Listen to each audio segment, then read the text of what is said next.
Mais, doutor Oswaldo Ortega. Tudo bem, doutor? Boa noite ao senhor. Como eu falei aqui, se você tiver coragem de perguntar, o doutor Oswaldo terá ainda mais coragem de responder. Tudo bem? Desafio, hein? É um desafio. Boa tarde, Tony. Boa tarde, João Paulo. Boa tarde aos ouvintes. Prazer mais uma vez estar aqui com você. Eu já anunciei aqui que vamos falar sobre perícia. Vamos falar, ué. E por onde podemos começar, então, a respeito de perícia? O que chama mais a atenção aí? Olha, Tony, eu acho que para começar, para a gente falar para os ouvintes o que em verdade representa a perícia médica, né? A perícia nada mais é do que uma avaliação médica, mas ela não é uma relação de médico-paciente. Então, muitas vezes as pessoas confundem, porque quando se vai ao médico, vai-se para resolver um problema de saúde. Na perícia médica, você vai passar por uma avaliação a mando do INSS sobre a condição de trabalho ou para o desempenho de atividades habituais da pessoa. Então, essa relação médico-paciente não se estabelece e a regra do jogo, ela não é definida pelo médico. A regra do jogo é definida pela própria legislação e pelo Instituto.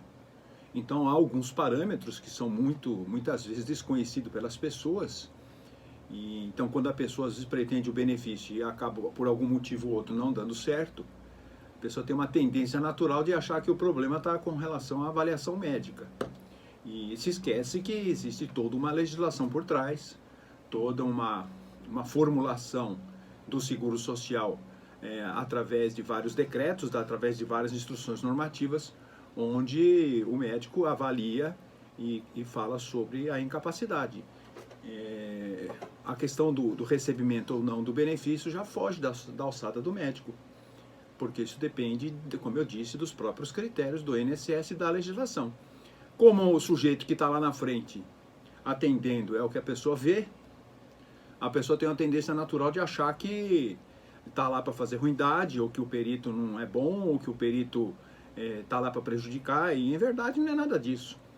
O perito ele simplesmente faz uma avaliação técnica sobre a pretensão da pessoa, fundamentada em todas as resoluções internas que existem, e principalmente porque se lida com dinheiro público. Cada ação de qualquer pessoa do INSS, imagina, Tony, com tantas fraudes que acontecem, né, que a gente sabe, mas apesar disso tudo, a cada coisa que alguém do INSS faz, seja um médico, seja um funcionário, você tem pelo menos quatro instâncias de auditoria. Uma dessas instâncias de auditoria é um grupo técnico feito por gente da Polícia Federal, gente da Receita Federal e gente do próprio INSS. Então, porque você lida com o dinheiro. Então, a observância de todo o que define a própria Previdência é a obrigação de cada um lá, porque se faz alguma coisa errada, no mínimo paga do seu próprio bolso. Então, às vezes, as pessoas, elas, por não terem esse esclarecimento, esse conhecimento a respeito de como é o funcionamento da regra, da lógica. Aliás, a semana passada a gente falou aqui que o grande problema do INSS é que ele informa muito mal as pessoas. Então, sempre sobra um pouco lá para a perícia médica. Além do que, a gente sabe que todas as vezes que alguém passa na perícia, na verdade, é uma opinião médica. Essa opinião médica pode inclusive estar errada, por isso que existe sempre a previsão da segunda opinião, da pessoa pedir um recurso e passar por uma nova perícia, porque não há nada na vida que seja 100% certo. Então a própria legislação já faculta a possibilidade da segunda opinião. Então não se trata de ser bom, não se trata de ser ruim, se trata de fazer aquilo de acordo com as exigências legais. Esse é o grande nó da perícia médica. Então, doutor, é isso que eu ia perguntar até para o senhor, porque nós somos seres humanos e somos passivos de erros também. Isso que eu ia perguntar. Às vezes acontece algum erro às vezes a pessoa fala, mas eu tenho direito, eu mereço, e às vezes não foi, que nem o senhor disse, aí retorna a segunda vez, é isso? Claro. Contestar, né? Lógico, existem duas, dentro do próprio INSS, existem duas outras instâncias de contestação. Certo. De contestação. A primeira delas é uma nova perícia e a segunda é uma avaliação de uma junta. Junta de recursos. É convocado uma junta. Não, a junta de recursos ela faz baseado em documentação que a pessoa apresenta e aquilo que se escreve. Então, sempre é possível o recurso. Agora, obviamente que você, além disso tudo, você tem algumas dificuldades naturais com relação à perícia médica, que é muitas vezes como que a pessoa vem com a informação. Então, o que se exige, por exemplo, para a pessoa apresentar numa perícia médica, que muito poucos apresentam, é um relatório do médico que acompanha.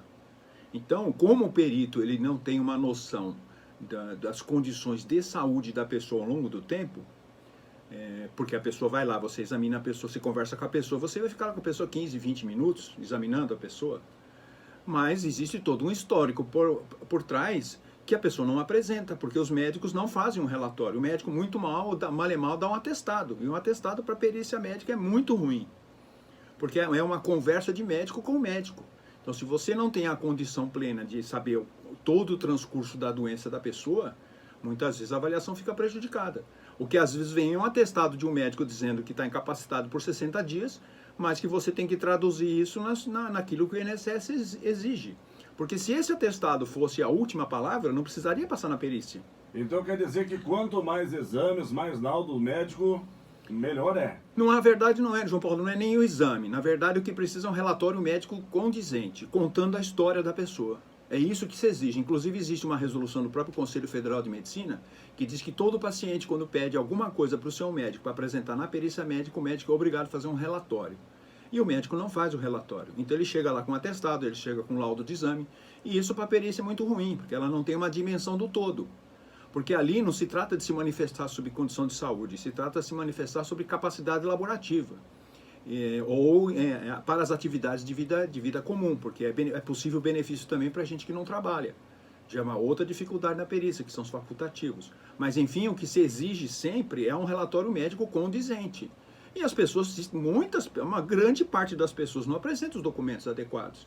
Então você fica com uma avaliação sempre prejudicada. Mas esse médico que faz esse atestado, ele está pondo, então, ele está fazendo o pedido do paciente. Seria isso? Ele dá a opinião médica sobre incapacidade, o que é errado. O médico não deve opinar sobre incapacidade, porque isso é uma prerrogativa da perícia do INSS. Assim como o médico não deve opinar, por exemplo, lá na medicina do trabalho, onde a gente trabalha, ele não deve opinar se alguém deve ser mudado de posto de trabalho. Isso é o médico do trabalho que avalia. O que um médico que cuida de alguém deve fazer? Ele deve emitir um relatório sobre as condições de saúde, porque o outro sujeito do outro lado é médico também. É a mesma coisa vocês aqui na rádio. Vocês têm a questão técnica de vocês.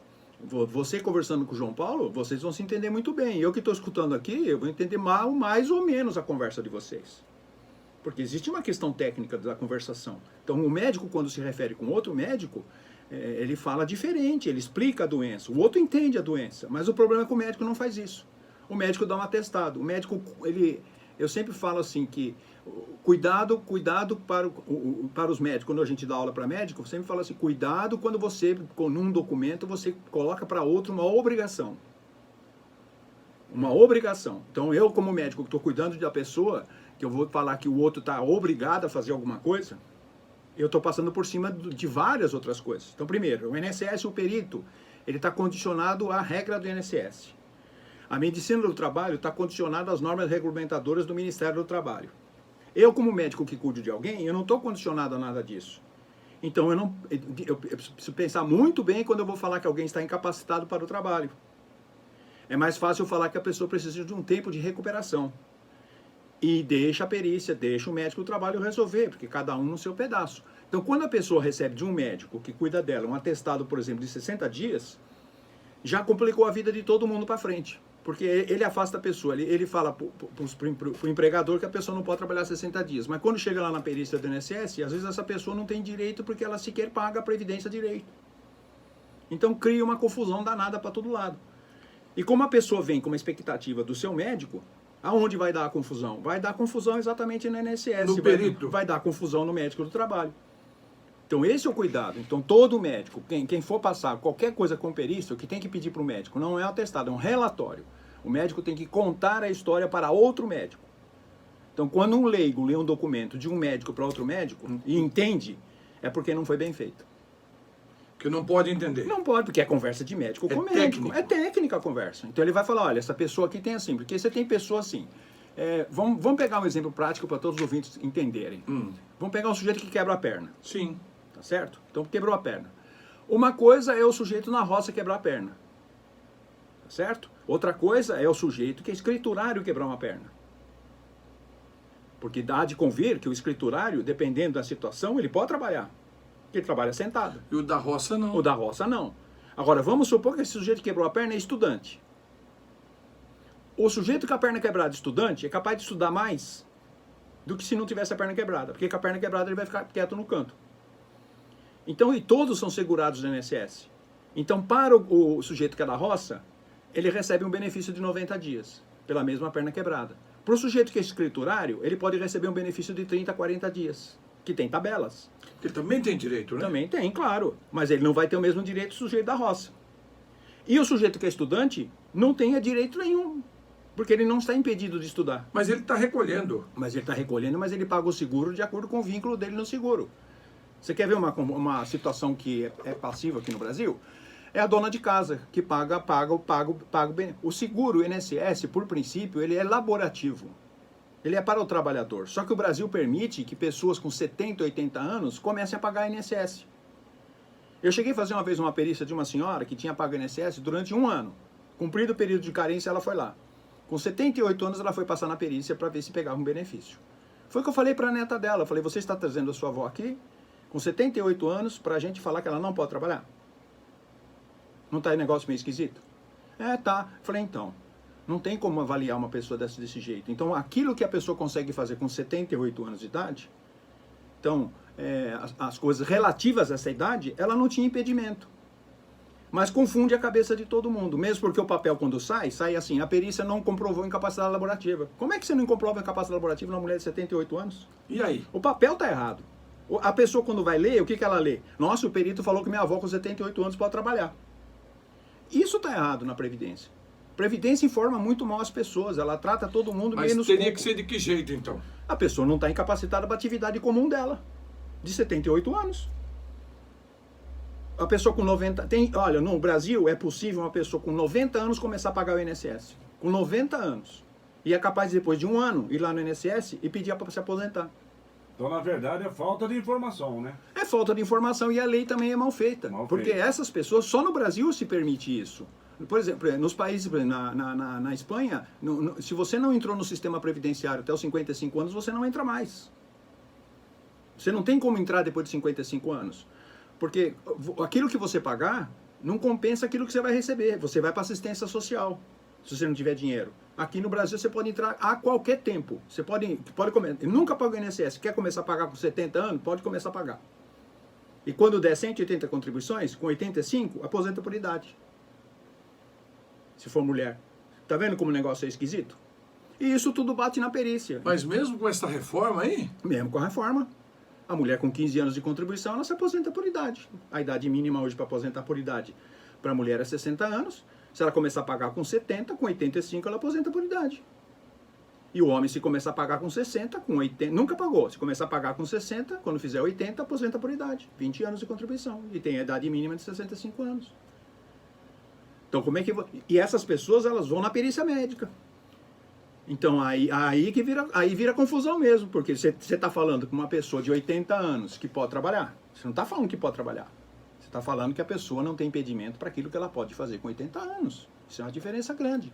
Doutor, o médico, quando está fazendo ali a perícia, o senhor outro dia falou, aliás, na semana passada, a gente até comentou, vamos falar sobre fraude aí nas perícias, né? Até o senhor citou que em determinado lugar o senhor foi chamado aí o senhor estava fazendo milagre, porque alguém foi lá fazer a perícia e de repente o senhor encontrou ele no estabelecimento e ele estava tudo no bem? restaurante. No restaurante? É. Também de fazer a pessoa na perícia era era uma fraude?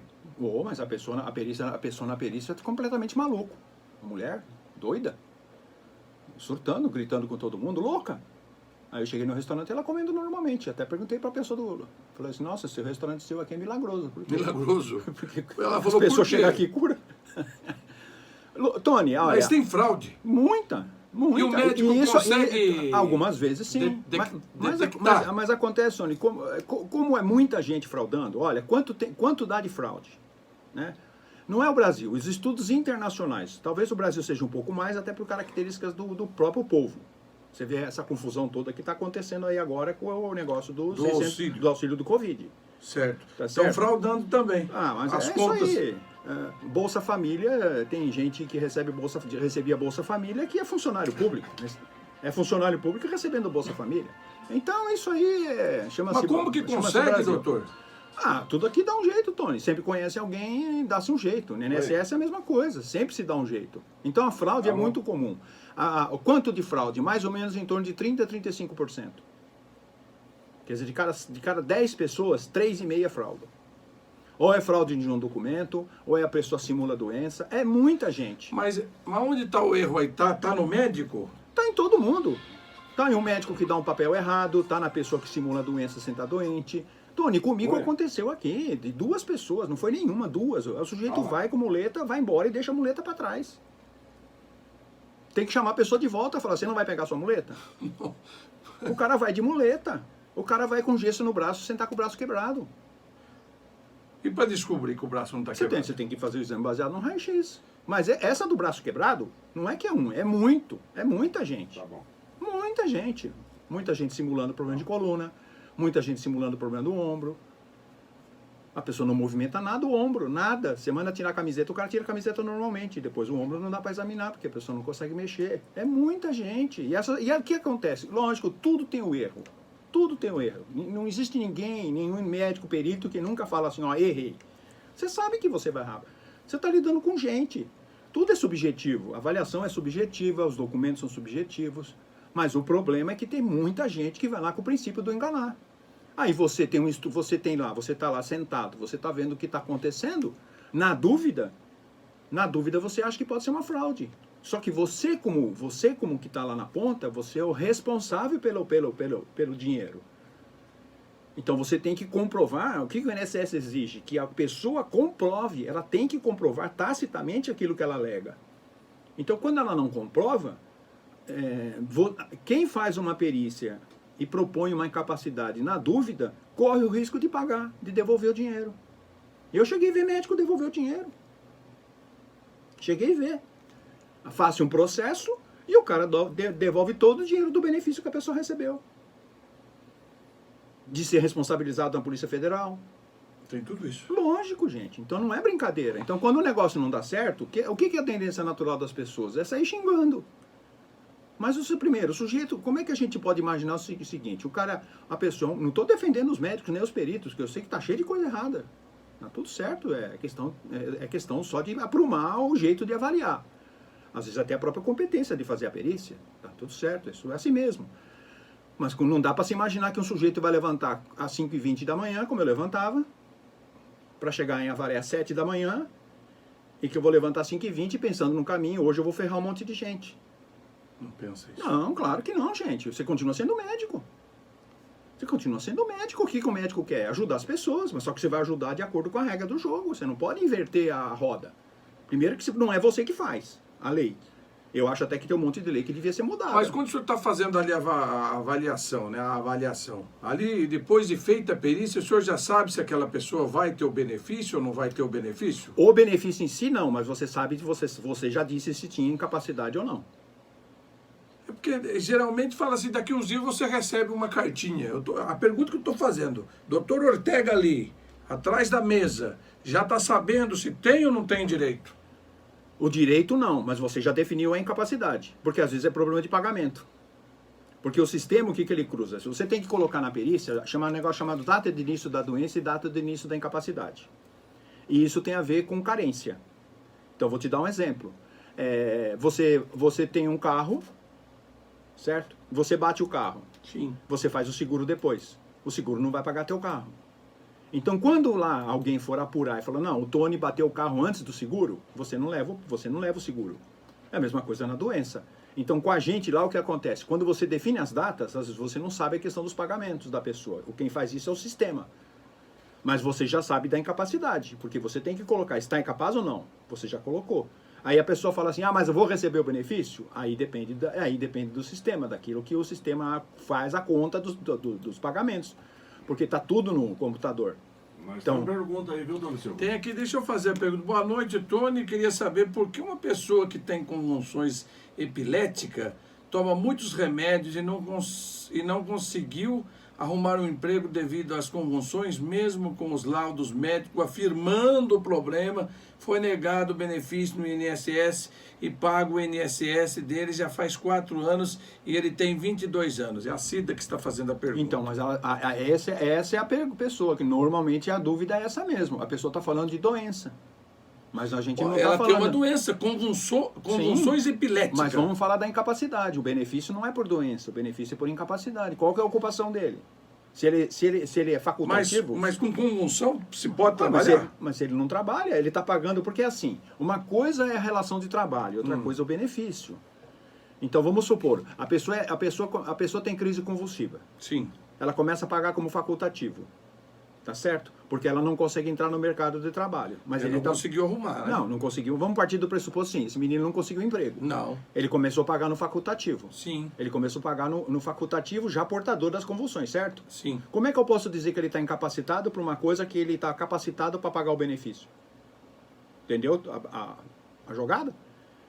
Ele não tem convulsão? Tem. Começou a pagar como facultativo? Sim. Não tinha convulsão? Tinha. Como é que depois eu vou chegar para o seguro e falar assim, agora ele tem que receber o seguro porque ele tem convulsão, porque ele não consegue trabalhar? São coisas diferentes. Uma coisa é trabalhar, outra coisa é a ocupação habitual. O facultativo, ele paga, não é porque ele trabalha. Ele paga porque é uma contingência do Brasil que permite quem não trabalha pagar. O benefício, ele é por incapacidade. Deveria ser por incapacidade laborativa, mas no Brasil não é. Então, dependendo de como a pessoa é segurada, é isso que muita gente faz confusão com isso. Aquilo que eu falei, uma coisa é você ser trabalhador rural, a outra é você ser escriturário, a outra coisa é você ser facultativo. Certo, a mãe está falando, mas quem paga é a mãe, mas é isso que o senhor está respondendo. Pode né? ser quem for. O INSS não conta quem paga, conta sim. Se eu estou pagando o benefício para você, Tony, é você que está pagando. Não interessa, né? Não, para o INSS o dinheiro está depositado no seu nome. Então, quando essa pessoa vai ser avaliada, é avaliada para que ocupação, para fazer o quê? Porque se ele já se ele é segurado, mas na condição de facultativo, ele já está declarando para o INSS que ele não trabalha. Então, como é que o perito vai falar se manifestar sobre trabalho para uma pessoa que não trabalha? Que não trabalha. O errado não é ela. O errado é alguém que deixou alguém que não trabalha ir na perícia médica para falar que não pode trabalhar. Nós temos um áudio aí, Tony Silva. Então vamos soltar aqui. Um ouvinte aí. O do Valdir? Do Valdir. Então, tem 2 áudios, vamos ver. Boa tarde, Tony. Os ouvintes da Rádio Paranapanema. É o Valdir Moraes Ortiz, viu? Fala com o doutor Ortega aí, porque eu estou afastado desde 2009, entendeu? Auxílio doença, entendeu? Só que é judicial. Já vai desde 2009. E até agora não entra aposentadoria, fica nisso aí. O que eu tenho que fazer? Não posso trabalhar, entendeu? Não tenho condição de trabalhar. O que eu tenho que fazer? Sou registrado com meu patrão ainda, entendeu? Na carteira, tudo. O que eu tenho que fazer? Tenho 45 anos de idade, entendeu? Tenho 2 filhos para cuidar. Não tenho condição de trabalhar. O que eu tenho que fazer? Tony, fala pra ele que eu faço perícia em 3 anos eu faço perícia. Então, eu é rural, né? Eu trabalhava rural, serviço rural, entendeu? E é complicado, o médico deu lá que não tem capacidade de trabalhar, de exercer serviço. E como é que o que tem que fazer? Entendeu, doutor? Entendi. Acontece o seguinte, Valdir, o problema seu foi a sentença do juiz. O juiz que sentenciou você para auxílio-doença. O juiz não sentenciou para você ser aposentado. Porque assim, quando você foi para a justiça, já teve um litígio de você com o INSS, porque só vai para a justiça quando o INSS nega. Então, por algum motivo, o INSS compreendeu que você não tinha incapacidade laborativa. Você foi para a justiça, o juiz reconheceu que você estava incapacitado. E o juiz sentenciou o INSS a te pagar o auxílio-doença. Então, você não vai ser aposentado. Sabe quando você vai ser aposentado? Mas é nunca. Porque o juiz determinou o auxílio-doença. Então, o que você tem que fazer? Você tem que promover, conversar com o advogado e promover uma ação da mudança da sentença do juiz para aposentadoria por invalidez. Aí, o que vai acontecer com você? Você vai passar de novo, provavelmente se você vai passar numa perícia médica, o juiz vai mandar fazer uma nova perícia em você para saber das suas condições de saúde, e aí pode acontecer 3 coisas com você. O perito entender que você se recuperou para trabalhar, porque uma coisa você está falando, eu estou acreditando, mas eu estou falando o que pode sair da cabeça do perito e do juiz, da nova sentença. Pode dizer que não, que você já se recuperou e você volta a trabalhar. Isso é uma possibilidade. A outra é falar, continua no auxílio-doença. E a terceira é aquela que você está querendo, ser aposentado. Mas para mudar essa situação sua, quem definiu isso a regra do jogo foi definida pelo juízo. O juízo falou para você ficar no auxílio-doença. A sua incapacidade saiu total e temporária. Mas eu percebi também que ele está reclamando que não tá recebendo, é isso? Não, ele está recebendo. Só que como ele não está aposentado, ele está recebendo 91%, ele não recebe o 100%. Ah, entendi. Entendeu? É isso, Tony Silva. Doutor Ortega, Tá ok, beleza, muito bom. já chegamos no final. Foi tão bom aqui, passou tão rápido. O senhor volta na quinta? Vamos lá para a Hora do Brasil, vamos lá. Volta na quinta, então. Podemos voltar, ué. João, boa noite. Boa noite, Tony Silva. Boa noite, doutor Ortega. E até na quinta ele volta aí. Um abraço para ele. E até quinta-feira. E nós volta amanhã, Tony Silva. Se Deus quiser. Um abraço, boa noite. Boa noite. Aqui, doutor, ó. Boa